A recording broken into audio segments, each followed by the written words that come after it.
Hello बच्चों, मेरा नाम गौरव कुमार दुबे है और दृष्टि आईएएस में आप सभी का मैं स्वागत करता हूं। बच्चों, आज हम लोग यहाँ पर जिस टॉपिक की डिस्कशन करेंगे शॉर्ट सीरीज में, वो है मध्य प्रदेश की संवैधानिक प्रणाली। मध्य प्रदेश की संवैधानिक प्रणाली में 3 टॉपिक हम लोग बेसिकली यहाँ पर करने वाले।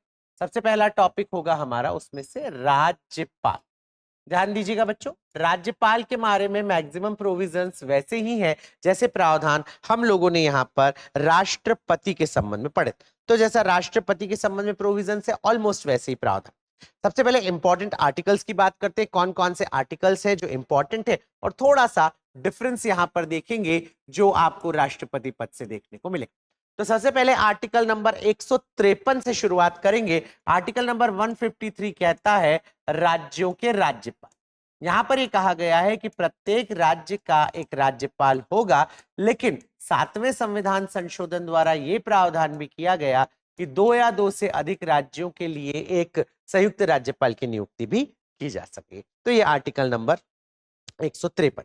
इसके बाद आता है आपका वेरी आईएमपी आर्टिकल नंबर 155, जो कि राज्यपाल की नियुक्ति की बात कर। ध्यान दीजिएगा बच्चों, राज्यपाल का पद एक निर्वाचित पद नहीं है, राज्यपाल की नियुक्ति की जाती है, और राज्यपाल की नियुक्ति राष्ट्रपति द्वारा की जाती है ना, केंद्र की सलाह पर। तो ये राज्यपाल की नियुक्ति। इसी तरीके से वेरी आईएमपी आर्टिकल नंबर 156 है, जो राज्यपाल के कार्यकाल की बात करता है। इंडियन कॉन्स्टिट्यूशन में कहीं पर भी राज्यपाल का कार्यकाल स्पेसिफाई नहीं है। राज्यपाल के कार्यकाल के संबंध में सिर्फ इतना कहा गया है कि राज्यपाल का कार्यकाल कितना होगा, तो यहां पर उन्होंने कहा वो राष्ट्रपति के प्रसाद पर्यंत अपना पद धारण करेगा। हालांकि कई सारे मामलों में हमारे यहाँ पर जो है सुप्रीम कोर्ट ने और कई आयोगों ने सिफारिश की कि राज्यपाल का कार्यकाल भी निर्धारित होना चाहिए, लेकिन राज्यपाल का कार्यकाल जो है वो अभी यहाँ पर निर्धारित नहीं। इसी के साथ यहां पर ध्यान दीजिए बच्चों, आर्टिकल नंबर 157 निर्योग्यताओं का प्रावधान वर्णित करता है। आर्टिकल नंबर 157 में क्या कहा है? निर्योग्यता, बच्चा या योग्यता, माफ कीजिएगा, राज्यपाल के संबंध में योग्यताओं का प्रावधान वर्णित।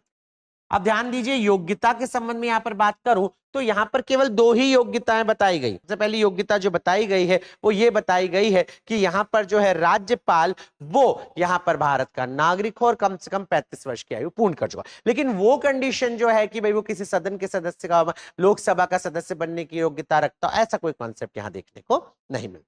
इसके बाद अगला आर्टिकल बच्चों जो हमें यहां पर ध्यान रखना है वो अगेन इंपॉर्टेंट आर्टिकल है, आर्टिकल नंबर 159, जो राज्यपाल की शपथ के संबंध में प्रावधान वर्णित करता है। राज्यपाल को उसके पद की शपथ किसके द्वारा दिलाई जाएगी? तो राज्यपाल को उसके पद की शपथ जो है संबंधित राज्य के हाई कोर्ट के चीफ जस्टिस के द्वारा दिलाई जाएगी। इस बात को याद रखिएगा, और चीफ जस्टिस ना हो तो कोई अदर सीनियर मोस्ट जज द्वारा दिलाई जाएगी।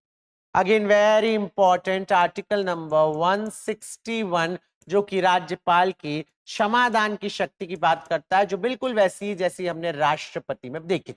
तो इसे भी यहां पर अपराधी की सजा को कम करने, माफ करने, रूप बदलने की शक्ति प्राप्त है, लेकिन मृत्युदंड की सजा को राज्यपाल द्वारा क्षमा नहीं किया जा सकता। इस कंसेप्ट को यहां पर ध्यान रख लीजिएगा कि मृत्युदंड की सजा राज्यपाल द्वारा माफ नहीं की जा सकती। ठीक, एक और इंपॉर्टेंट आर्टिकल जो बहुत महत्वपूर्ण है ना, वो है राज्यपाल की विवेकाधीन शक्ति। बिल्कुल आर्टिकल नंबर याद रख लीजिएगा 200, जो कि है बिल को आरक्षित रखने की बात, कि जब भी कभी राज्य विधानमंडल से कोई बिल यहां पर राज्यपाल के सामने प्रस्तुत किया गया है, तो राज्यपाल को यह शक्ति प्राप्त है कि राज्यपाल उस बिल को रिजर्व रख सकता है for the consideration of president, है ना, कि भाई उस संबंध में राष्ट्रपति अपनी स्वीकृति प्रदान करेगा, तो यहां पर राज्यपाल उस बिल को रिजर्व रख सकता है। यह शक्ति उसकी विवेकाधीन शक्ति। और एक आर्टिकल और है यहां पर, आर्टिकल नंबर 213, जो कि अध्यादेश जारी करने की शक्ति की बात करता है। बिल्कुल, जब भी कभी राज्य विधानमंडल सत्र में न हो और किसी विषय पर अत्यावश्यक विधि निर्माण करना हो, तो राज्यपाल द्वारा उस संबंध में अध्यादेश जारी किया जा सकता है, जो कि मैक्सिमम 6 माह तक लागू रह सकता है। ये कंसेप्ट यहां पर याद। मध्य प्रदेश के राज्यपालों के कुछ तथ्यात्मक बिंदु भी यहां पर देखेंगे। जैसे मध्य प्रदेश के प्रथम कौन हुए हैं, तो याद रखिए फर्स्ट, मध्य प्रदेश के प्रथम गवर्नर कौन हुए? वो हुए, है ना, पट्टाभी सीतारमैया, हम सभी ये नाम जानते हैं। तो पट्टाभी सीतारमैया जो है ये मध्य प्रदेश के प्रथम राज्यपाल हुए, जिनका कार्यकाल बहुत ही शॉर्टेस्ट रहा था, सबसे कम कार्य अवधि के लिए 1956 से 1957 तक, ओनली 1956 टू 1957 तक इनका कार्यकाल रहा पट्टाभी सीतारमैया का। ठीक है बच्चों, इसके बाद याद रखिएगा बच्चों, सबसे ज्यादा कार्य अवधि वाले कौन रहे हैं, है ना, तो ये सबसे कम भी है, सबसे कम। सर्वाधिक कार्य अवधि की अगर मैं आपसे बात करूं तो सर्वाधिक कार्य अवधि वाले अगले ही राज्यपाल रहे हैं, और वो हुए हरिविनायक पाटस्कर, एच.वी. पाटस्कर। बिल्कुल, एच.वी. पाटस्कर जो है ये सर्वाधिक कार्य अवधि वाले मध्य प्रदेश के राज्यपाल हुए हैं। 1957 से 1965 तक इनका कार्यकाल रहा, 1957 टू 1965 मैक्सिमम सर्विंग टेन्योर इनका रहा। ठीक है बच्चों, फिर याद रखिएगा बच्चों, अगर हम यहां पर बात करें तो मध्य प्रदेश में यहां पर कार्यवाहक राज्यपालों में सर्वाधिक कार्य अवधि वाले कार्यवाहक राज्यपाल, कार्यवाहक राज्यपाल, सर्वाधिक कार्य वो हुए हैं ओपी कोहली। जी हाँ बच्चों, ओपी कोहली जो कि गुजरात के गवर्नर थे, उन्हें मध्य प्रदेश का भी कार्यभार सौंपा गया था, और इस तरीके से ओपी कोहली जो है वो सर्वाधिक कार्य अवधि वाले राज्यपाल 2016 से 2018 तक, ये ओपी कोहली रहे। पहली महिला राज्यपाल की अगर मैं बात करूं तो सरला ग्रेवाल, फर्स्ट वुमेन, है ना, पहली महिला राज्यपाल वो हुई है मध्य प्रदेश में सरला ग्रेवाल, सरला ग्रेवाल ये मध्य प्रदेश की प्रथम महिला राज्यपाल हुई। और Anandiben Patel one and only राज्यपाल हुई है जो कि यहां पर मध्य प्रदेश में जो एकमात्र ऐसी महिला राज्यपाल हुई है जो कि मध्य प्रदेश में राज्यपाल और कार्यवाहक राज्यपाल दोनों पदों पर रही।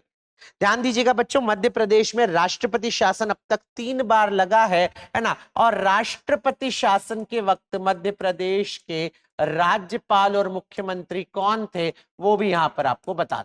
तो मध्य प्रदेश में जब फर्स्ट राष्ट्रपति शासन लगा, फर्स्ट, है ना, फर्स्ट राष्ट्रपति शासन जो लगा था ये 1977 में ही था, कुछ दिनों के लिए, है ना। उस टाइम पर मध्य प्रदेश के गवर्नर कौन थे, तो मध्य प्रदेश के गवर्नर थे सत्यनारायण सिन्हा। मध्य प्रदेश के राज्यपाल थे सत्यनारायण सिन्हा, और उस समय मध्य प्रदेश के मुख्यमंत्री थे श्यामाचरण शुक्ल, श्यामाचरण शुक्ल। ठीक, फिर याद रखिए दूसरा सेकंड राष्ट्रपति शासन जो मध्य प्रदेश में लगा, ये लगा है 1980 में, कुछ दिनों के लिए। उस समय हमारे गवर्नर थे सी.एम. पूनाचा, सी.एम. पूनाचा, और सीएम थे सुंदरलाल पटवा, सुंदरलाल पटवा। और तीसरा राष्ट्रपति शासन जो कि सबसे ज्यादा अवधि के लिए रहा है, 1992 से 1993, लगभग 1 साल तक रहा था, इस समय थे महमूद अली खान, महमूद अली खान, और सीएम थे वही सुंदरलाल पटवा। तो ये है बच्चों आपके राज्यपालों के संबंध में बात। चलिए अब अगला टॉपिक जो है वो मध्य प्रदेश की विधानसभा की बात करते हैं। तो मध्य प्रदेश में विधानसभा की स्थिति ऑलमोस्ट वैसी ही है बच्चों जैसी विधानसभा में हम, जैसी लोकसभा में केंद्र में होती। तो केंद्र में लोकसभा की जो पोजीशन है ऑलमोस्ट वैसी ही पोजीशन यहां पर राज्य में विधानसभा के संबंध में हमें देखने को मिलती। ध्यान दीजिएगा बच्चों, अगर हम विधानसभा के संबंध में बात करते हैं तो मध्य प्रदेश की विधानसभा के बारे में ध्यान रखिएगा कि हमारे यहाँ पर पहले विंध्य प्रदेश विधानसभा, तो जो मध्य प्रदेश के गठन के पहले अलग अलग विधानसभाएं थी, उसमें विंध्य प्रदेश, भोपाल, मध्य भारत और सीपी एंड बरार ऐसी अलग अलग विधानसभाएं देखने को मिले। लेकिन मध्य प्रदेश के गठन के बाद 1 नवंबर 1956 को हमारी वर्तमान विधानसभा अस्तित्व में आना चालू हुई। वर्तमान में मध्य प्रदेश में 16वें क्रमांक की विधानसभा चल रही है, जिसमें हमें मोहन यादव जी मुख्यमंत्री के रूप में देखने को मिल रहे। आर्टिकल्स जरा यहां पर देख लेते हैं। आर्टिकल नंबर 168 है ना, यहां पर जो है ये विधानमंडल के गठन की बात करता है। ये कहता है राज्य विधानमंडल। तो राज्य विधानमंडल 2 सदनों से मिलकर बना हो सकता है, और 1 सदन या 2 सदन जो भी हो। अगर जहां पर 2 सदन है वहां विधानसभा विधान परिषद होगी, और जहां 1 सदन है वहां केवल विधानसभा। मध्य प्रदेश में केवल विधानसभा। आर्टिकल नंबर 170 विधानसभा का गठन बताता है बच्चों। बिल्कुल, विधानसभा का जो गठन है ना, वो यहां पर आर्टिकल नंबर 170 में कहा गया। और उन्होंने कहा है कि किसी भी राज्य की विधानसभा में मैक्सिमम 500 और मिनिमम 60 सदस्य तक हो सकते हैं। मैक्सिमम 500 और मिनिमम 60। लेकिन इसके अपवाद हमें यहाँ पर देखने को मिल रहे हैं, है ना। जैसे गोवा, सिक्किम वगैरह जो राज्य हैं, उनमें काफी कम है यहाँ पर स्ट्रेंथ। और यहाँ पर ध्यान रखिएगा बच्चों, यहाँ पर जो है आपको गोवा में सिक्किम में सबसे कम केवल 32 सीट देखने को मिल रही है। सबसे ज्यादा जो उत्तर प्रदेश में है, यहाँ पर 403 और मध्य प्रदेश में 230 विधानसभा। इसके बाद अगला आर्टिकल जो हमें यहाँ पर ध्यान रखना चाहिए, वो आर्टिकल बात करता है आर्टिकल नंबर 172 कार्यकाल के संबंध। अपनी पहली बैठक से 5 वर्ष का कार्यकाल होगा विधानसभा का, लेकिन 5 वर्ष के पूर्व भी उसे भंग किया जा सकता है राज्य के राज्यपाल द्वारा। तो ये कंसेप्ट यहां पर ध्यान रख लीजिए। आर्टिकल नंबर 173 योग्यताओं की बात करता है। सिंपल है, वह भारत का नागरिक हो। सेकेंड है, कम से कम 25 वर्ष की आयु पूर्ण कर चुका हो। और तीसरा, ऐसी अन्य योग्यताएं रखता हो जो यहां पर किसमें बताई गई हो, पीपल रिप्रेजेंटेशन एक्ट, संसद द्वारा बनाए गए जनप्रतिनिधि अधिनियम में बताई गई। इसके बाद इसी के साथ साथ यहां पर निर्योग्यता की भी बात कर लेते हैं बच्चों।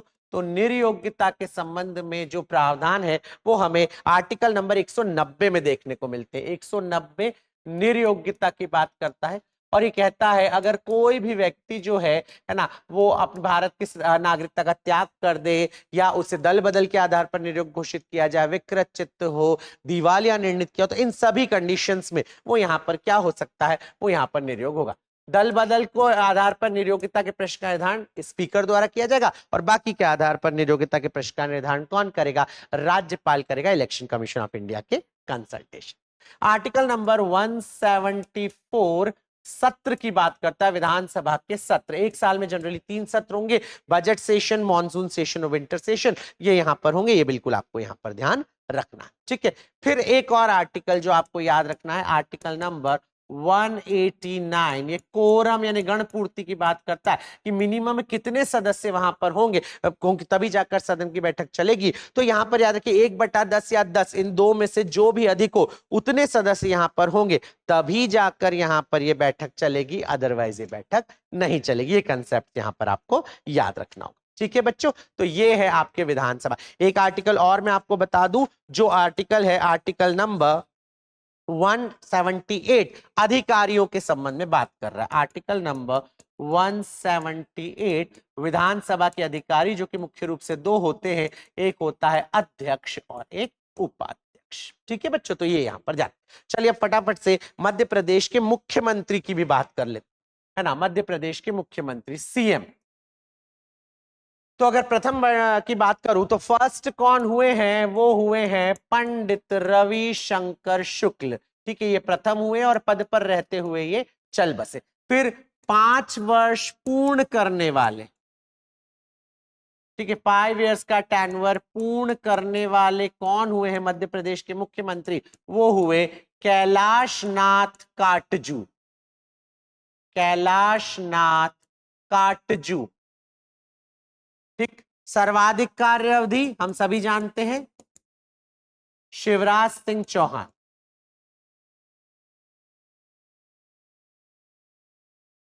शिवराज सिंह चौहान ये सबसे ज्यादा कार्य अवधि वाले। ठीक है बच्चों। इसके बाद फर्स्ट महिला, प्रथम महिला मुख्यमंत्री वो कौन हुई है यहां पर? तो प्रथम महिला मुख्यमंत्री उमा भारती। आपको पता होगा केवल एक ही साल रही हैं और अब तक एकमात्र मध्य प्रदेश में महिला मुख्यमंत्री के रूप में हमें देखने को मिल रही हैं, वो है उमा भारती। ठीक है, तो ये केवल एकमात्र हुई। ठीक बच्चों, ये मंत्रिपरिषद, इसके साथ में यहाँ पर याद रखिएगा फर्स्ट महिला हो गई। इसके बाद यहाँ पर एक कंसेप्ट जो आपको दिमाग में बिठाना है वो ये है कि वर्तमान कौन है? वो है मोहन यादव। मोहन, डॉक्टर मोहन यादव। एक बात और बता दूं बच्चों आपको, मध्य प्रदेश में हमारे यहां पर जो है भारत का मध्य प्रदेश के पहले गैर कांग्रेसी कौन हुए?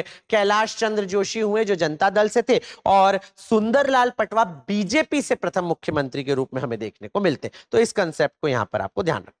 ठीक है बच्चों, फिर आप बात करते हैं लास्ट हेडिंग मंत्रिपरिषद के संबंध में।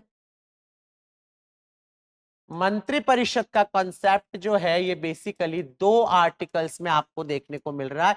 आर्टिकल नंबर 163 जो ये कहता है कि जिन बातों के संबंध में राज्यपाल को विवेकाधीन शक्तियां प्राप्त है उन बातों को छोड़कर अन्य कार्य वो कैसे करेगा? अन्य कार्य वो जो करेगा वो मंत्रिपरिषद की सलाह अनुसार ही करेगा, है ना। और यहां पर 164 जो है दूसरा आर्टिकल, वो 164 यहां पर बेसिकली ये बताता है कि मंत्रिपरिषद जो है वो किससे मिलकर बनी होगी, किस मंत्रिपरिषद का हेड होगा। जो है आपका आर्टिकल 163 के अकॉर्डिंग मंत्रिपरिषद का हेड कौन होगा? मुख्यमंत्री। और 164 कहता है मंत्रिपरिषद जो है उसमें मुख्यमंत्री और अन्य मंत्रियों की नियुक्ति राज्यपाल द्वारा की जाएगी। एक बात यहां पर ध्यान रख लीजिएगा। इसी के साथ साथ मध्य प्रदेश, छत्तीसगढ़, बिहार, सॉरी माफ कीजिए, मध्य प्रदेश, छत्तीसगढ़, झारखंड और ओडिशा, ये 4 राज्य ऐसे होंगे जहां पर यहां पर जो है एक जनजाति कल्याण मंत्रालय का मंत्री भी पाया जाए। किसी भी राज्य की मंत्रिपरिषद में 15% से अधिक मंत्री नहीं हो सकते उस राज्य की विधानसभा के सदस्य संख्या के। ये भी कंसेप्ट यहां पर ध्यान रखिएगा। और एक और बात ध्यान रख लीजिएगा, लेकिन किसी भी राज्य की मंत्रिपरिषद में 12 से कम मंत्री भी नहीं होंगे। ये कंसेप्ट भी आपको यहां पर पता होना चाहिए। ठीक है बच्चों, बाकी सब इन्हें शपथ दिलाने का काम ये कौन करता है? तो इनकी शपथ राज्यपाल द्वारा दिलाई जाती है तीसरी अनुसूची के प्रारूप अनुसार। और इनके वेतन भत्ते जो हैं वो कौन निर्धारित करता है? राज्य विधानमंडल द्वारा निर्धारित किए जाते हैं। पूरी मंत्रिपरिषद उत्तरदायी होती है विधानसभा के प्रति सामूहिक रूप से। तो ये है बच्चों आज के टॉपिक जिसमें हमने राज्यपाल की चर्चा की, मंत्रिपरिषद और मुख्यमंत्री के संबंध में कॉन्सेप्ट देखे, और एक चीज जो हमने आज चर्चा की वो है विधान मंडल के संबंध में। Thank you so much. अब एग्जाम की तैयारी को और बेहतर करने के लिए हमारे चैनल को लाइक, शेयर और सब्सक्राइब करना ना भूलें।